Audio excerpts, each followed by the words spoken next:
This is the Monday Mindset Podcast, where we share things of interest to us and hopefully to you. So let's get started with episode number 61.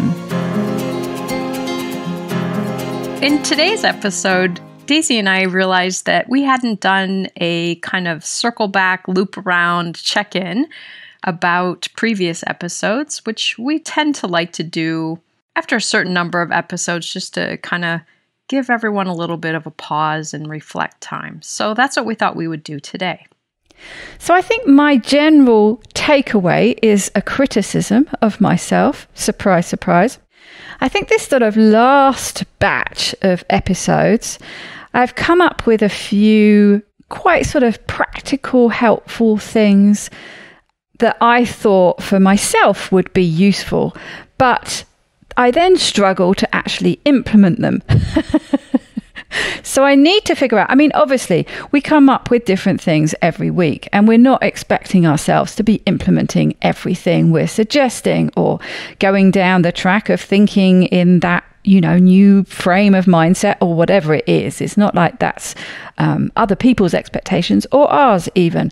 But when I bring something that I'm saying, this sounds like a good idea, I'm planning on doing this, and then I fail to make it part of my daily routine. So I really need to work on that. The only one, of course, that I haven't struggled with at all is the cold water swimming. Except the water's getting a bit warmer now. We're up to, I think, about 16 degrees. And it doesn't take my breath away when I go in anymore. So I guess it is still cold water swimming, but it doesn't feel anywhere near as cold as when I started. So I almost can't even count that one. But that's something I don't necessarily do daily, but I certainly do very regularly. I try to go at least every other day. But there were a couple of other things like the standing on one leg and the meditation in particular. I think I said to you that sort of came to me at a moment when I felt it would be really helpful. To be fair to myself, I did actually go back and listen to the full episode. If you remember, this was one of Rangan Chatterjee's bite-sized episodes from in his Feel Better, Live More podcast. And this one was with Light Watkins. And I said I was going to go back and listen to the original episode, which I did. But unfortunately, they didn't really give you the easy how-to. So I came away from that thinking, well, yes, I still think it's a good idea, but I'm going to have to go and find it somewhere else. And of course, that's when it just, the cascade effect stopped there. So I really need to find a way to, implement some of these things that I bring to the table thinking it's a good idea. It makes a lot of sense, though, as I think about what you just described. You've also acknowledged that you've been struggling a bit with feeling more depressed and things. And so I think many of us find ourselves in those places when we know we're going down that downward spiral slide, and we know we want to get the momentum moving in the other direction. And so we're kind of seeking something to do that. However, the bigger overarching things, they sound really good, but most likely we don't quite have the energy or the follow through to implement it at this time.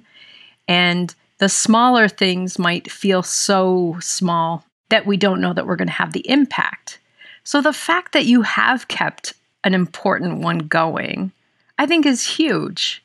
And maybe to give yourself, as you kind of now took this time to reflect, just choosing one other thing, not 10 others, and not one that feels so big that there's a whole lot of homework you have to do in order to get it going.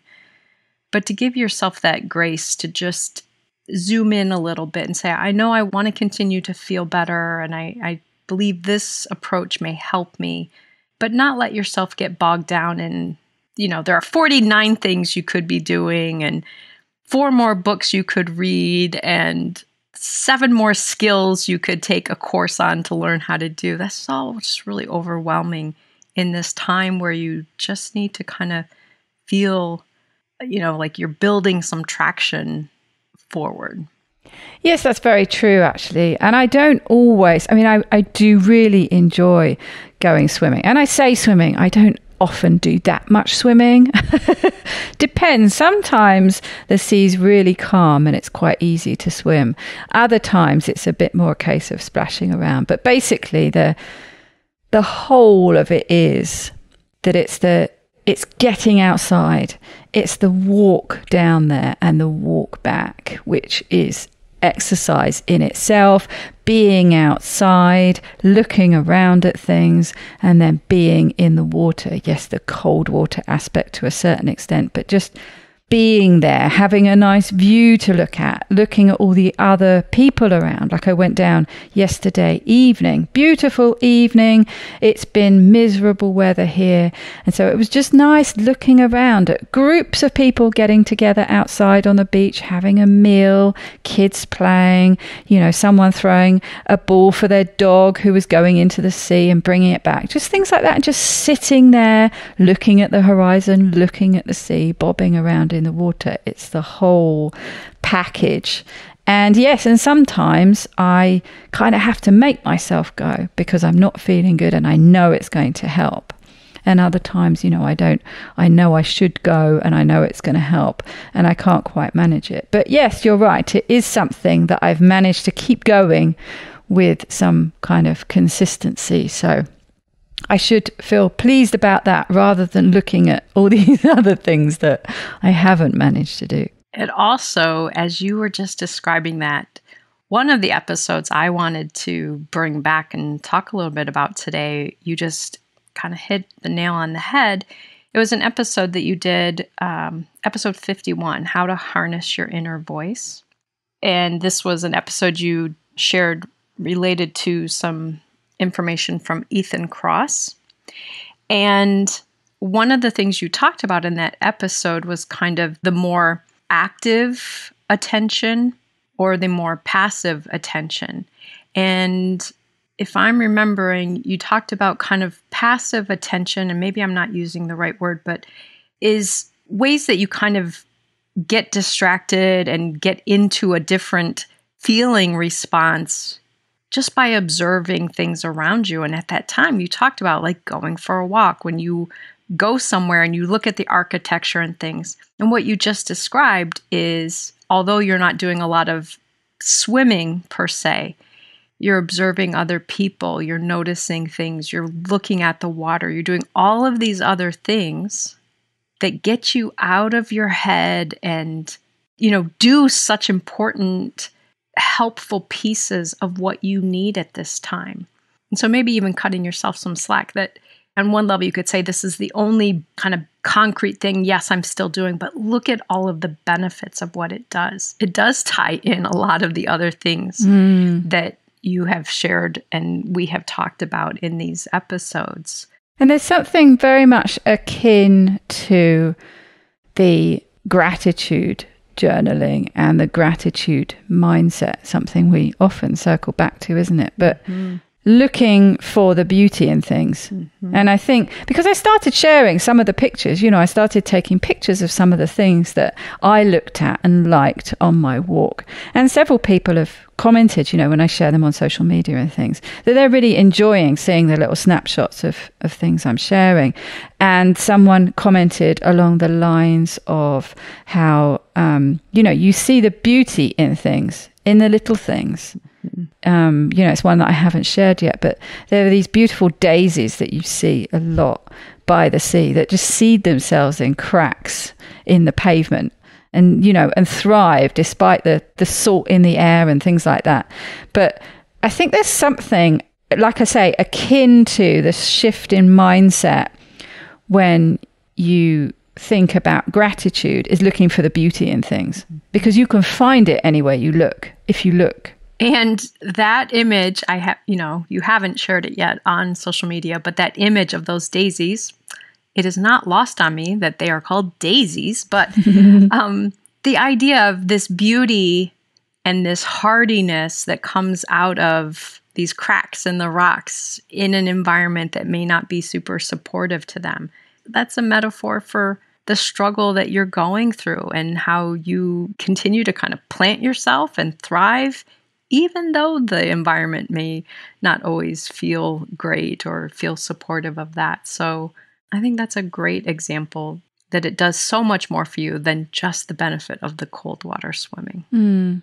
Another thing I've noted from that episode, which I think I put in the description, it was talking about whether your inner voice was a supportive coach or a ruminating catastrophizer. So it's important, isn't it? And you've talked about this, the inner voice. Is it one of those really helpful coaches or those coaches that chastises you all the time? It's important to be mindful about how you talk to yourself. Absolutely. I guess in going back and looking at the episodes we've shared since we last did a check-in, I may have been aware of something similar to what you described, recognizing all of the cool things we've discussed and how so many of them are things that are present for me when we talk about them, and then how quickly I kind of lose track of them and forget to address them or do them or implement them or whatever. But maybe this is a good time to really look back and talk about how people are using this podcast, because I don't think you and I have any intent in conveying a message that every week people need to go do something new. Not setting homework. Implement a new strategy versus, I think the way sometimes podcasts like this work for me, because both you and I listen to a lot of them and many of our listeners do. Let's take, for example, the gratitude journal episode. I may not have started a gratitude journal that week, but 6 months later, I'm listening to something else and I hear something about gratitude and I can say, oh yeah, I remember when Daisy talked about that in that episode. Yeah, and then I might begin implementing it. So sometimes, even when you're listening to an episode, if it kind of shakes you into thinking, ooh, that's something that might be good for me, and then later wonder, why didn't I do something about it? Maybe it just planted the seed. Maybe you're not at that place yet in your life where you're going to take the action on that topic. But I hope that both you and I can give ourselves this grace, but also that listeners can. There's still benefit in learning these things, hearing these things, because oftentimes as people, we don't take action on something until we have heard it a number of times, processed it in our brain a number of times, and then the timing was right to take the action. And so my hope is that in this reflection today, people can really just consider how they're using these episodes. Some might be episodes where they instantly go out and start practicing something. And many of them may be just a collection of important things that they start to make a file drawer place for in their mind, and then continue to hear about it and fill that file until they're ready to act on it. And I think that's partly what we do when we look back and reflect. We remind ourselves of some of the things that we thought we were going to take away and run with at the time and then forgot about it for one reason or shelved it, whatever. But looking back, it just reminds you, oh yes, that was something I meant to take a bit further. And some people, of course, act on it straight away. Brandy, who you know, really, really enjoyed your episode where you talked about Nicole LePera's book, Doing the Work to Change What Holds You Back. And she was really taken with that episode and went straight out and got the book and listened to it. And she really found that, it was exactly what she needed to hear. And she found it really, really helpful. So sometimes people do act straight away. And it's, you've hit them just at that right moment when they've been thinking about things maybe that they need to work on. And they think, well, yes, that sounds interesting. And it really clicks into place straight away. So it's really nice to hear, isn't it, when you get feedback about things like that? Absolutely. And I think it's great when we get feedback that people are using it in kind of the other end of the continuum where I didn't act on it right away, but it's been kind of percolating and I've been gathering more about it. And now I'm starting to do that practice or dig into that more. Yes, and that's the other thing that we've spoken about before, when we come back in different directions on the same subject. Because we've talked about that before, where sometimes you just need to hear it in a different way, or you need to hear it at a different time. Like you say, things that sort of percolate away in your brain, just these little reminders. Absolutely. Otherwise, you and I would only listen to one podcast each. Why do you and I have 5 or 8 favorites? And every week now, when I'm looking for something that I might share on Here Next, I find a new one. And I think, wow, why haven't I been listening to this? This is a great podcast. But if you really go back to it, they all kind of funnel into maybe 5 to 10 general topics that we keep coming back to, and the podcasts that we listen to keep coming back to. So it's more about just how we kind of learn and develop as people.